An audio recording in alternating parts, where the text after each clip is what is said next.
Welcome to the Scottish Property Podcast. This is a show where we aim to educate, inspire and entertain through real life stories and interviews from people in the Scottish property community. As always, thanks for listening and give us a follow on social media and subscribe to our YouTube channel. Remember to join us at our monthly networking events on the first Wednesday of every month. Tickets are available on our website. So without further ado, we'll just cut straight into this week's podcast. Okay, back to our Scottish Property Podcast market update for the month of September. We're delighted to see Craig Holmes again in the hot seat. Well, not again in the hot seat, but we've actually interviewed you before for a previous podcast, and we were just saying that's about 3 years ago now, Craig. So welcome back. Thanks, guys. Thanks for having me. Pleased to be back. Welcome to the studio. Thank you. It's a cracking studio. It's a good setup. Thanks for coming. So obviously you are a letting agent and you've got some good experience in the Fife area, so you'll be able to dive into a bit of that local market. Just quickly tell listeners a little bit about your background and what you do. Yep. So I've been involved with property since 2005. Started off as an investor, built the portfolio, and then 2011 we bought a letting agency. And then ran with that, sold that a few years ago, and now just got a smaller letting agency that's just myself and manage properties on behalf of specific investors. Good investors. Good investors. So Stephen's still one of your clients? Yes, he is. Yeah. Unfortunately, I've got the one that's got the shit stuck well. He's really good at communication, isn't he? He's brilliant. He's great. Like, he gets back to you within like... This is the person that sent us a fucking news article about what we're talking about today at 1 o'clock in the morning. That's a fair comment. Yeah, he does come back to me within a month. So that's a month, but you're doing well. That's what happens when you have a trusted letting agent to take care of your assets. You don't need to bother about it. So what we're here to talk about today, Craig, and obviously we're just going to have a discussion around what's been happening in the market like we do every month, Stephen. Obviously I pulled out the news articles for the listeners. We're recording this on the 26th of September. So, by the time this comes out, some of this will be a little bit maybe out of date and a little bit of other stuff happened, but we want to keep our listeners up to date and informed, especially you, Stephen, as well. Absolutely.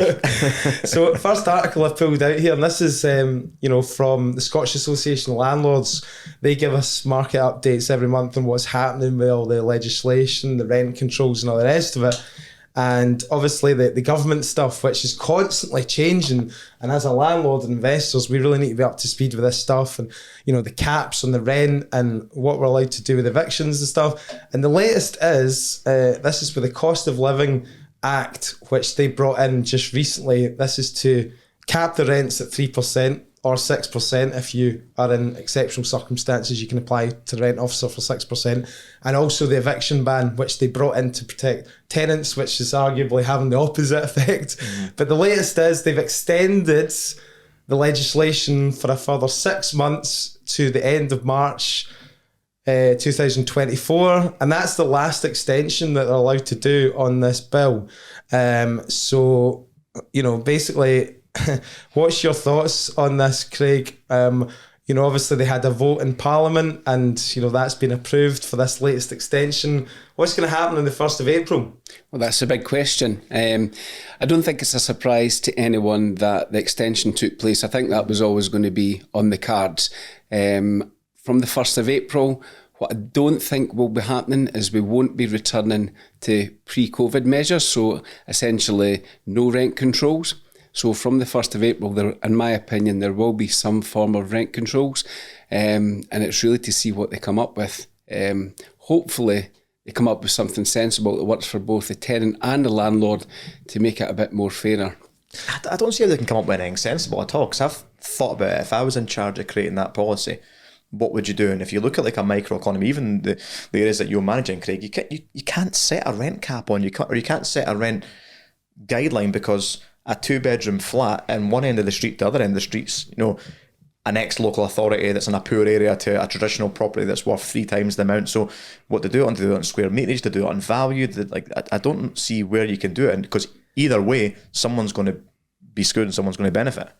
Yeah, I mean, that's a good point. So, the main areas that I'll operate in is KY1 and KY2, and the demographics say half a mile down the road is huge. It is absolutely huge in terms of the house prices and the rental prices. One way they could possibly do it is they could look at the live data from the portals, Zoopla, Rightmove, CityLets and whoever else of the last 12 months and take postcode averages from that perspective, and that would be reasonable because then it is live data, it's current data. But I guess the reality is we know when it's came to new lets, the rents went up so high, they might say, well, we're not looking at data. But this is going to be even more so on the agenda because obviously the controls have not had the effect on newly listed property. So they're going to be like, we need to close this loophole somehow. The controls have had an absolute opposite effect. As we know, some investors have said, look, we've had enough. They're leaving the sector. Also for the landlords and investors staying in the sector, they are maximising their opportunity right now because they don't know what's coming. They're squeezing every pound of that monthly rent because April comes, who knows what will be able to happen. And then the reality is the tenants, it's just so difficult to get a property.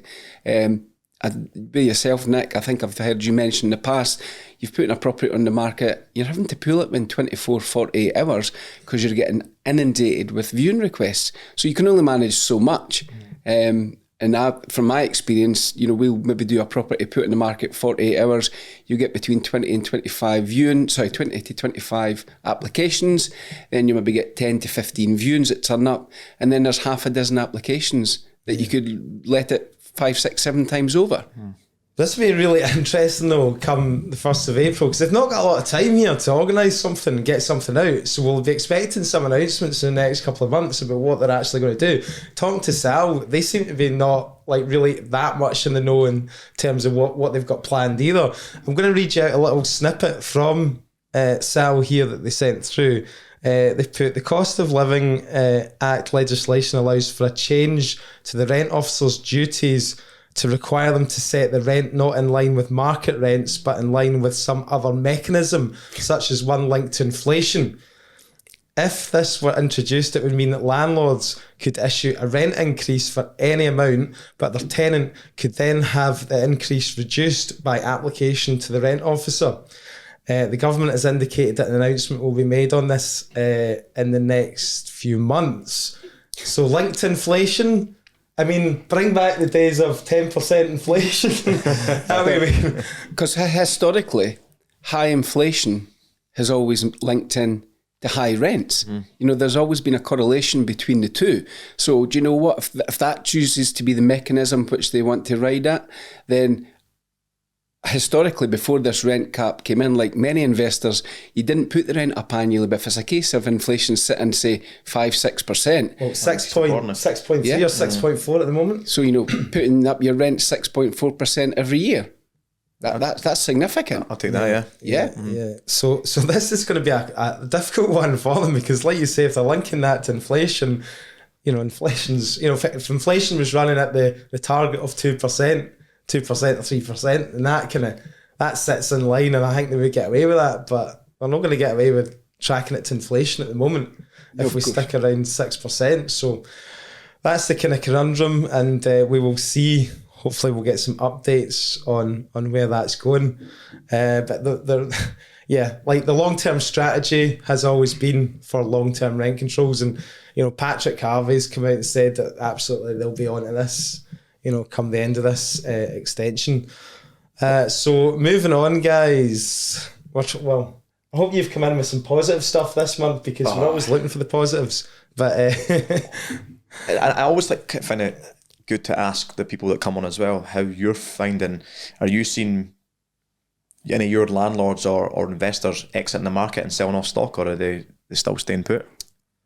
I've only had one landlord who's tried to sell recently, and that didn't go through. So no, I haven't lost anything. And it's different, as I said, with this agency because the majority are investors. Yeah. So they're in for long term. They understand there's going to be ups and downs.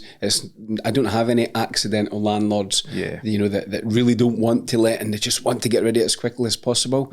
So from my agency, it's been pretty static. Okay, so last week there was a lot of excitement on my social media channels when I was watching everybody post about Rishi Sunak's latest announcements. Basically, they scrapped the minimum EPC requirements in England that were going to hit landlords from 2025, which was going to be a minimum C. And everybody was posting this on Facebook and Instagram, getting all excited. But what people don't realise is we have separate, we've got devolved energy legislation, decisions policy up here in Scotland, so it actually has no effect in Scotland whatsoever. Did you guys see the same thing? Yeah. People were loving it, but I mean the reality is the unelected Greens, which that's what they are. They're in a coalition. That's the only reason they've got any type of power. Their whole ethos is about energy efficiency. There is no way Patrick Harvey will allow that to happen. From a political point of view, that just goes against the whole ethos of what the Greens' policies are. Now, is energy efficiency a good thing? Of course it is. We have to maintain, save the planet, all that type of thing. But there's ways to do it. And by attacking the private rental sector for how small it is in relation to how much inefficient the energy is, when you look at the industrials and factories and all this type of thing, it's an easy target. It's a tiny proportion. They're not going for big manufacturers of cars or, power plants or whatever it happens might be. It's just an easy target for them. Talking about cars, they've extended the ban on petrol cars in England till 2035. No, that's not in Scotland. That's in England. So you'll need to move to England if you still want to run your weekends, events where you're all meeting up in your fancy fast cars and all that. They're there for fuel. That's it. I honestly think, this is obviously, it's politics playing out, and they're trying to win votes and all this for the next election, because there's going to be a general election next year, and obviously Labour are looking like they're going to come out on top. So these are kind of like headline grabbers to try and get a bit, a few votes. But I honestly think, like net zero's got to happen. We need to say, it's got to happen sooner or later. I think that we need to carry on. Actually, you won't hear me say this too much, but I actually agree with keeping the targets, sooner rather than later with the Scottish Government. It needs to happen, and we need to, as housing operators, housing obviously contributes a lot to, greenhouse gases, CO2 emissions and all the rest of it. So we need to play our part. But like you say, it needs to be well thought through, a good plan in place, and they need to provide us with incentives as well, and some sort of support scheme, grants, etc. too, Yeah, because if they just come in with this blanket ban and there's no support, then all that will happen is there'll be more landlords that leave the sector. Exactly. So then where's the tenants going to go? Yeah. Because there's no local housing, no social housing, not enough anyway, should I say. So, it really is the end user that's getting hit once again. So just to give you an example of how Scotland are so much on a different wavelength on this sort of stuff, after this announcement was made by the Prime Minister, there's in the article here it says, this has sparked anger amongst climate activists, while Scottish First Minister Hamza Yousaf described the decision as simply unforgivable. So there's no way that Scotland's going to go down this. Some people are saying, what do you think the Scottish Government will do now? They're not Maybe they'll suit. follow, obviously they hate the Tories first and foremost, so they're not going to go in line with any of their policies. Plus we've got the Greens. Yep. So there's no way Scotland are going to backtrack on any of this stuff. Also, we were talking about in the podcast lately, a news article that came up was from April 2024, all new homes built in Scotland will have to be built with a zero direct emissions heat supply. So basically we're talking about heat pumps there, and gas boilers getting scrapped. That's a new builds from 20. That's literally next year. Next year, yeah. And I think they're saying the grant was $7,000 and it's going up to $7,500, if I remember correctly. So, but even at that point, that's easy to install in a new build. Retrospective fix. Yeah. Very challenging. But again, what support is there for landlords? Do you know what I mean? Yeah. I don't know if there's much there. We need to get somebody on to talk about the available grants and stuff like that, because I think there's none at the moment. It's been touched on, but I think it's, if you've got tenants in there on benefits and stuff like that, I think can apply for the grant. Yeah, it's based on the criteria of the tenant as opposed to the property, which is illogical because they're wanting to make the properties more energy efficient, not the tenants. So that's a... Okay, let me just get my wee articles up here, 2 seconds. So moving on to short-term lets. Now, we're recording this on the 26th of September. By the time this episode comes out, we would have passed the deadline for the short-term lets licensing application in Scotland, which we've talked about a lot previously.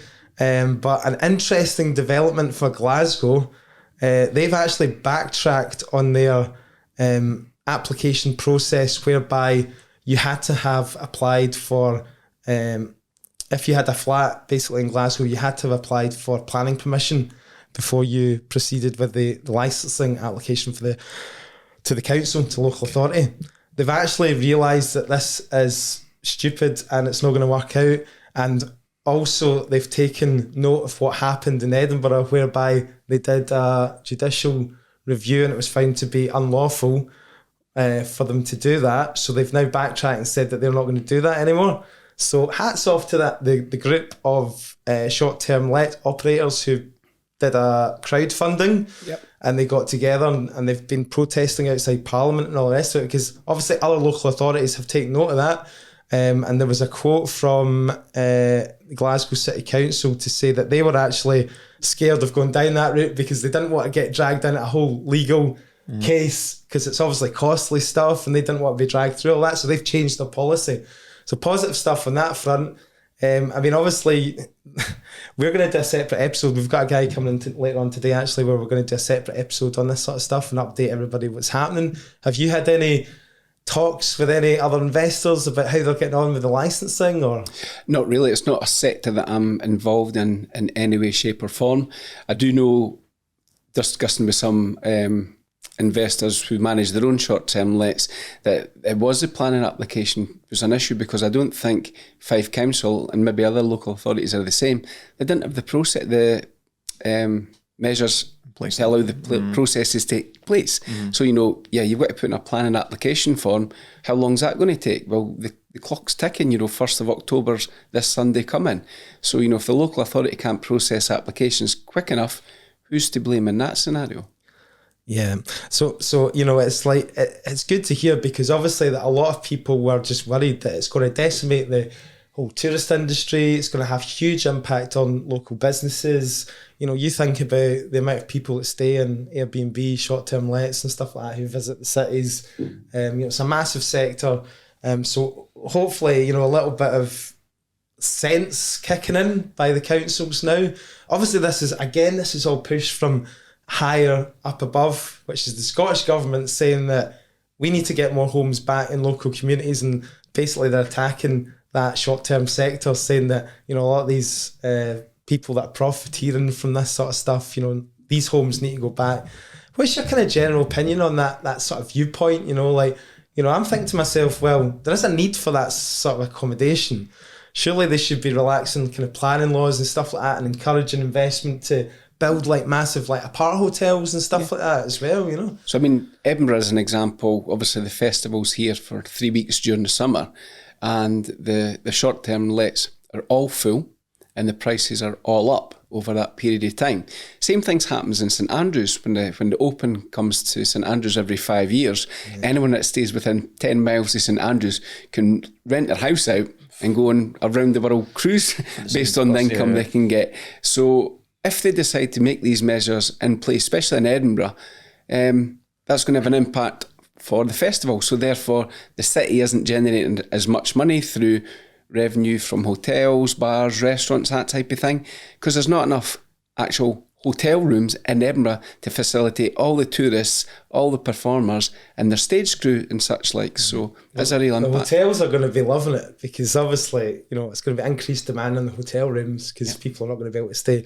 There's not going to be as many as short-term lets. I always had a suspicion that it was the hotels that lobbied all this stuff and pushed it through, because if they're big corporation, groups like the Hilton that have got a lot of sway and a lot of power can say that this industry that anyone can get in with a spare room, their house, their flat, can take business from them. They're not going to just lie down and take that. I always thought it was them that was pushing that. What I will say though is, I do think anyone that's got the short-term lets, they need to be able to demonstrate that the property is up to compliance. So have the gas safeties, electrical safety, smoke and heat detector. I think that's important. It's a good thing. That is a really good thing. So I've heard from a few people that they're basically, there's a couple of things here. If you were operating previous to the 1st of October 2022, then you can they think that there's going to be a sort of loophole around this where you'll get a certificate of lawfulness, whereby you'll still be able to operate. Do you know what I mean? They're going to kind of relax it a little bit that way. So we'll see what comes to play. I'm not really too up on the whole stuff. Like you, Craig, we're focused on long-term lets. Do you know what I mean? Have you had any landlords come to you saying that they're switching over from short-term to long-term at all? Have you noticed any of that? No, none at all. As I said earlier, the majority of my clients are all long-term investors anyway. So, the properties they let are for long-term rental market. Yeah, I think a lot of people are just burying their head in the sand with this sort of stuff. Yeah. Then 1st October comes, like, this just came. I think they'll just continue as normal. We'll see. I think it'll just continue. That's the way you do it. You're rogue. Just keep going till someone chaps your door. But I think they're only going to do it when you get a complaint, and they're going to check. So obviously the tenement blocks is the issue.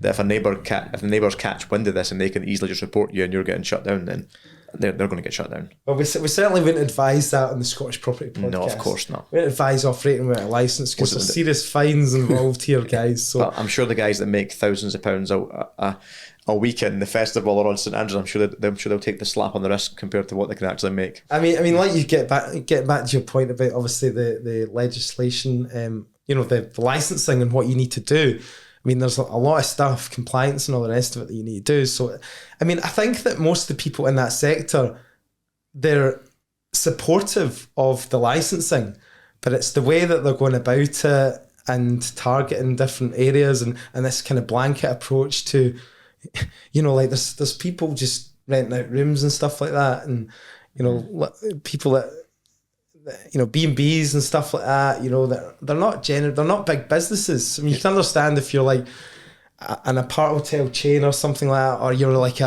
somebody who's got like 10 or 12 properties that you rent out short term, you're going to be able to run that as a business, absorb the costs and all the rest of it. But if you're starting having to go down like planning, licensing, compliance, it all starts adding up.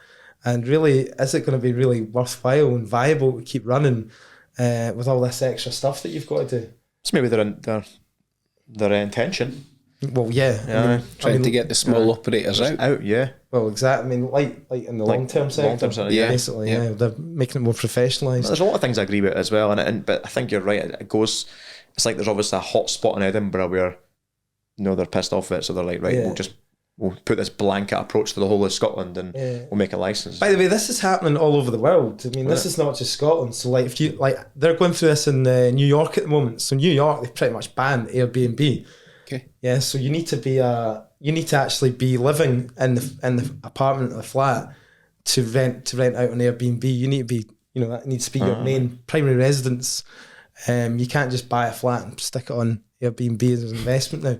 Same thing in Barcelona, Amsterdam, Paris possibly. So all these big cities are really clamping down this sort of stuff. So it's not just Scotland. But yeah, will it see, this is where it gets with the government are basically trying to say, yeah, this will help to solving the problem of the lack of supply of housing. Will it fuck? Do you know what I mean? It definitely won't. It definitely won't. So get moving on, guys. So obviously we like to keep an eye on what's happening with the Bank of England base rate and interest rates and all the rest of it, because it hugely affects our businesses in terms of like our cash flow and our mortgages and stuff like that. So interesting to see that the Bank of England holds the base rate in their last announcement at 5.25%. After hiking it 14 times in a row. So it's good to sort of see that things are taking a wee break. How this will actually filter through to, mortgage rates. Mortgage rates had actually already started coming down. So things that, analysis and experts predicting that, this could possibly be the peak. Now that this is all linked to inflation, and obviously with the latest inflation figures that inflation's coming down and core inflation's coming down, then people are thinking that, that will start coming down and we won't have to increase the base rates. So have you seen any positivity on that front in terms of mortgage rates and stuff like that, guys? Yeah, I mean, the headline rates are reducing, which is a good thing. But I think once you drill down into some of those products, the low rates are then offset by high arrangement fees. You know, your 1% arrangement fee on a 4.99, that would be fantastic if you could get it, but your 4.99 is coming in about 3%. So it all depends on the size of your loans. I guess it has the impact on that arrangement fee, but it's certainly a good thing, and it's a positive thing that's going in the right direction. And then I guess as more keep reducing the rates, more competition, and that can only be a good thing for us as taking on finance. Yeah, I'm sure investors up and down the country breathed a sigh of relief last week when they paused for the first time in 14 months. So looking at the swap rates as well, they've kind of settled down a little bit. I think they're in like the low fours, whereas like, you know, at the peak, looking back to when we had the mini budget and all that, they were like skying up at like over 5. Do you know what I mean? And that's the swap rates of what the lenders base their fixed rates on. They kind of look ahead to how much that's going to cost them in the long run. So that's good news. Where I kind of like think that we're not out of the woods yet is, because everyone's kind of thinking that this is going to be the peak of the rate rises and stuff like that, is that obviously CPI, I think that the inflation figures are on the down, but they're still way off target, which is like 2%. So we're sitting at 6.7% at the moment. Now, the problem I've got with that is that wage growth, right? So, like, obviously, we're sitting here today, Tuesday, 26th September, our schools are off for 3 days on strikes because I haven't read that basically the janitors and the dinner ladies and stuff like that, dinner ladies or men. That's good. Dinner servers, just to cover yourself. I think it's them that are included as well. I know it's the janitors for sure, but they've had to close the schools because they're striking. Yeah. And basically, we've got so used to now in this country of people getting like 10% pay rises. Do you know what I mean? They're striking because they're not getting enough pay rise. Now, whether you agree with that or not, we've kind of like, this has become the norm now. So that starts feeding in to the inflation as well, because it's putting more money in people's pockets. So if people are getting a 10% pay increase, they're actually getting over and above the inflation. Mm-hmm. So when that starts to sort of be embedded, then you're going to find that to get back down to that 2% level is going to be hard work. Do you know what I mean? So what choice do they have? What options do they have? They have to keep raising the interest rates again. Base rate. Yeah. Do you know what I mean? So I don't think we're out of the woods yet. It's maybe just a temporary pause, to see how it comes out, and then take it going forward, into the new year. I read an article that might be linked to the reason why as well, saying that I think it was October that there's 800,000 fixed term mortgages in the UK coming to its end, and I think in February there's another. It was hundreds of thousands again. So there's a lot of fixed rates coming up right now. I think maybe that may be in the panic.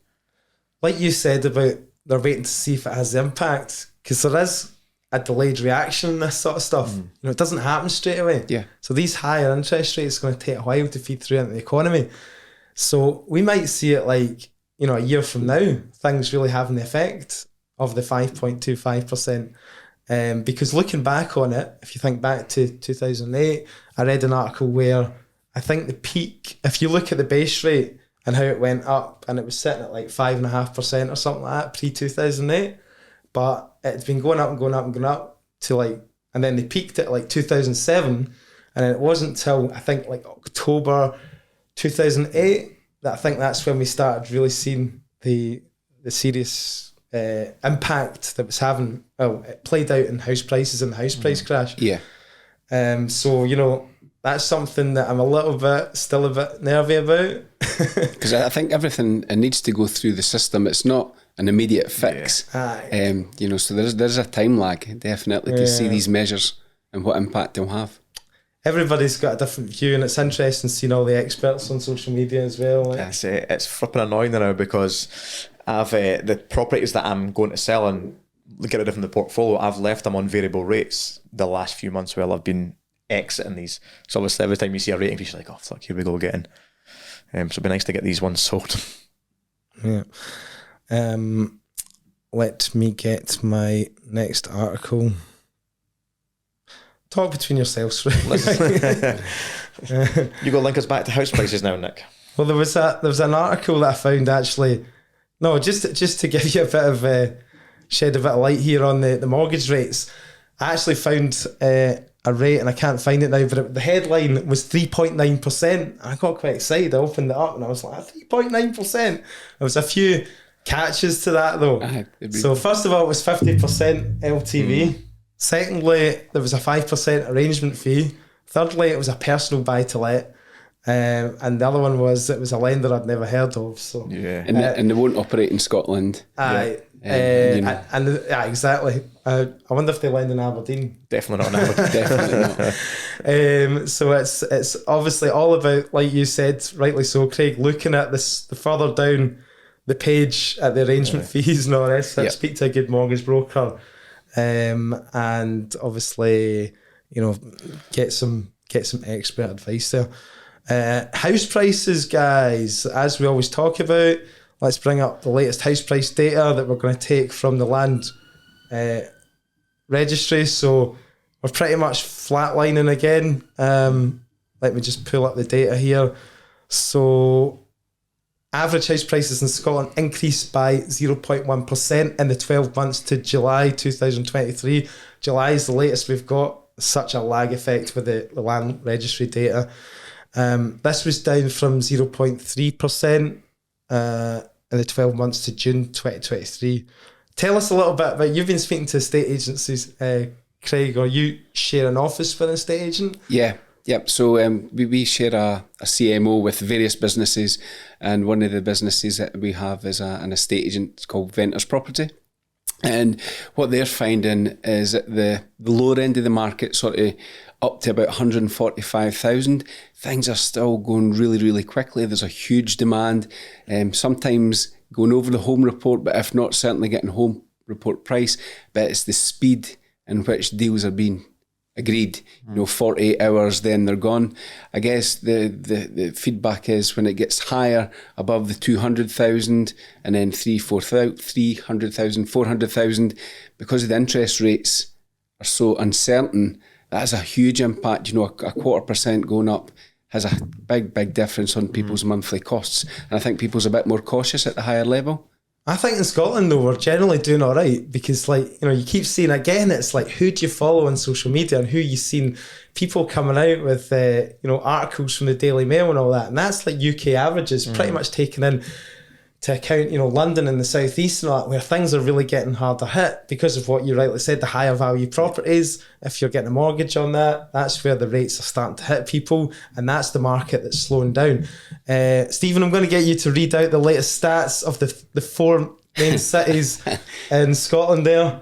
You're looking at these percentage. Well, I start with the city of Glasgow, Nick. Go on. And you go from Glasgow and up. 1.6% increase. Yeah. It's pretty good going. It's even beating Edinburgh. Yeah. That's good going. Edinburgh's only at 1.4%. Dundee at 1.3%, so very similar to Edinburgh. And Aberdeen is at -6%. Can he be sure? Must be a typo. Surely it's a typo. Must be a typo. Still plummeting in Aberdeen. That must be a plot. I mean, what is going on? Like, come on, Aberdeen, get your act together. It's all right. The rents are making up for it. You're only affection. I mean, you're not selling anyway. But the problem is, when you're coming to refinance, it might take a wee bit. So are you finding there's opportunity in Aberdeen? Is people willing to negotiate? Oh yeah, still plenty. Yeah, absolutely. Great time to buy in Aberdeen. Actually, I just sold some properties actually at near market value in Aberdeen, and when you actually work out the yields on what rent we're getting for a 60 grand property, it's like 11 and 12%. The yield's phenomenal. Yeah. So from a city to invest in, where the prices are so low, you're getting a fantastic return. Yeah. How's Union Street looking these days? Because I read an article where they were like basically offering businesses like it was like they're offering incentives to businesses for like zero business rates and all the rest of it, like, because there's so many empty units. Like, how is the actual city? I mean, I've not been in Aberdeen for years, but is it still seem to be? Yeah, it's looking buzzing? buoyant. Yeah, they are offering grants to develop Union Street. If you own any properties in Union Street, you're getting grants to repair roofs and point in and windows and stuff like that. But it's fucking so corrupt though.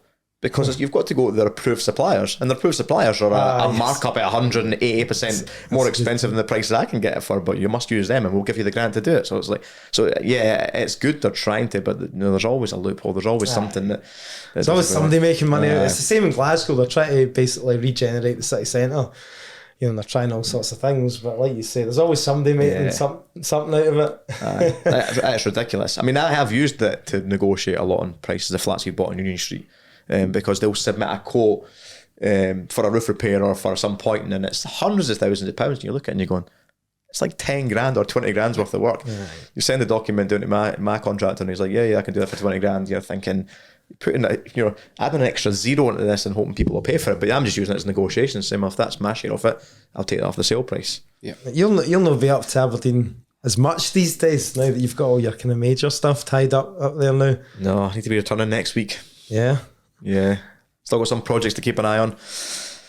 So looking at the Zoopla data as well, because if anyone's interested in data and house price data, the Zoopla actually report I think is really good.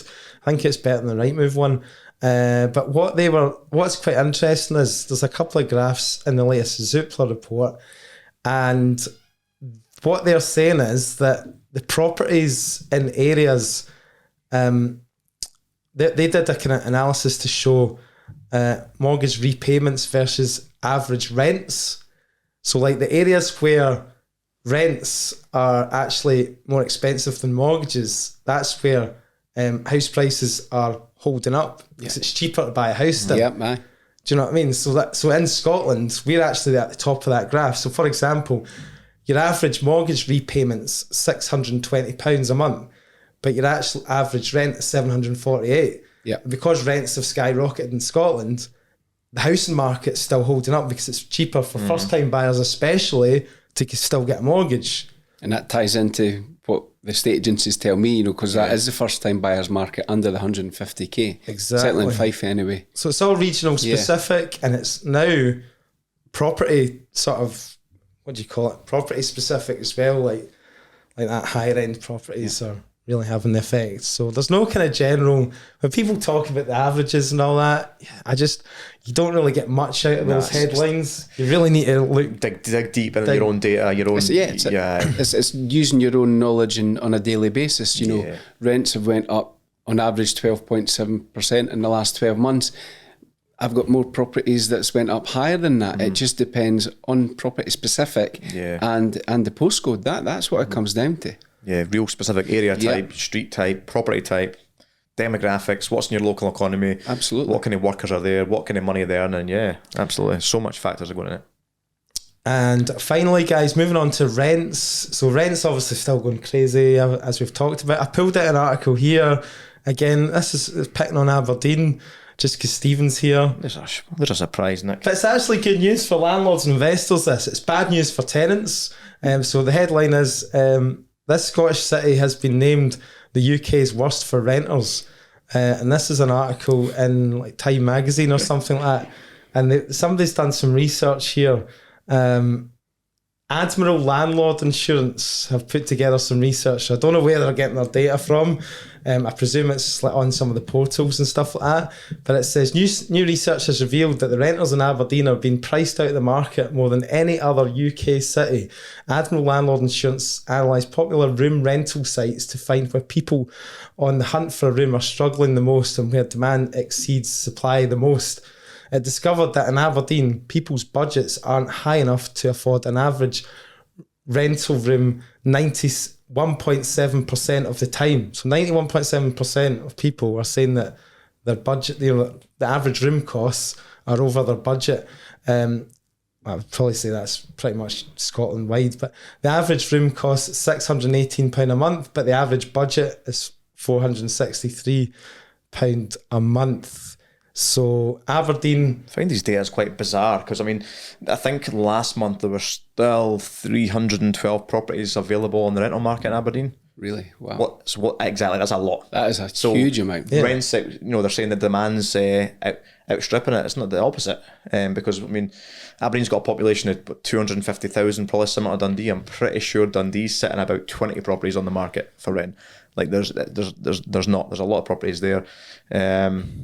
If I'm looking, even drilling right down, if we use Kirkcaldy as an example, at the moment in Kirkcaldy, there's only 4 properties available. So 4 properties in a 50,000 population, multiply it by 4 or 5, and there's your Aberdeen prices. That data's very, very wrong. And, you know, back in the day, pre-COVID, there would maybe be 30 or 40 properties available at one time. So there's just a huge drop in supply in my local area.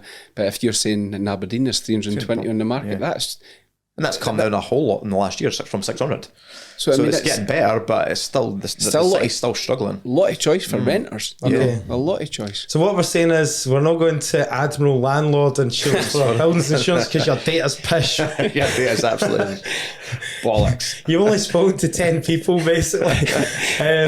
So there is a line in here at the bottom that says renters across Britain face an uncertain future with the ONS, Office of National Statistics, reporting an increase in private rental prices of, right, so this is where you can compare England and Scotland. Right, so it's 3.7% in England, 3.2% in Wales, 4.2% in Scotland. This is rents, and this is taking into account existing tenancies as well. Right, okay. Bulking it all together.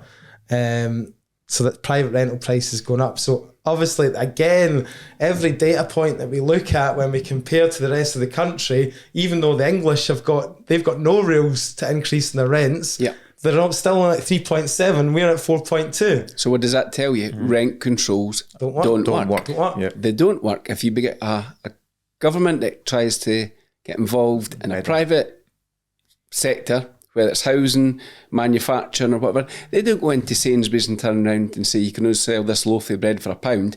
You know, when you start putting these restrictions in place, then the market sorts itself out, and rent controls just don't work. And they've discovered this in other cities and countries in the world. Yeah, because I think Ireland, they've had the problem there where they came in the rent controls. I know Sweden. Yeah. Sweden, there's a 10-year waiting list for it to get a private let in Sweden. And other countries, they've had to Berlin, I think. Berlin was one, and then it was San Francisco in the States as well. Yeah. They put all these measures in, and from a operational point of view, it didn't work.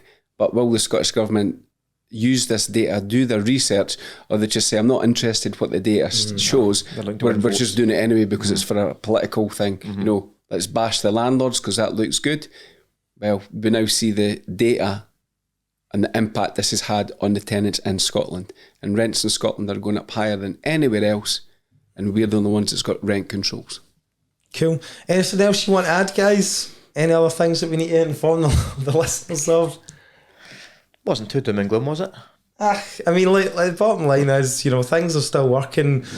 If we look at our portfolios, if you're a portfolio landlord and you've got some rents that are outdated and really lagging behind the current market rent, but say you've got 10 properties and you've got some that are coming up for renewal or not renewal, but some tenants that are leaving, then sometimes it's balancing itself out because you can put those rents up to quite a lot more. Yeah, and that works at the moment because we don't have rent controls on the new lets. Yeah. We'll see what happens in April, and that'll be a real testing time. We'll keep an eye on this one, guys. And as always, thanks very much for listening. Please share the podcast and let us know if there's anything you want us to talk about in future market updates. Thank you very much for coming in, Craig. Thanks for having me. I really enjoyed it. Where can people find you? You can catch me on Instagram, craig.holmes.property. If you just want to reach out, I'll be happy to discuss anything in the Fife market that I can help with. Superb, mate. Thanks for joining us. Thanks, guys. Excellent.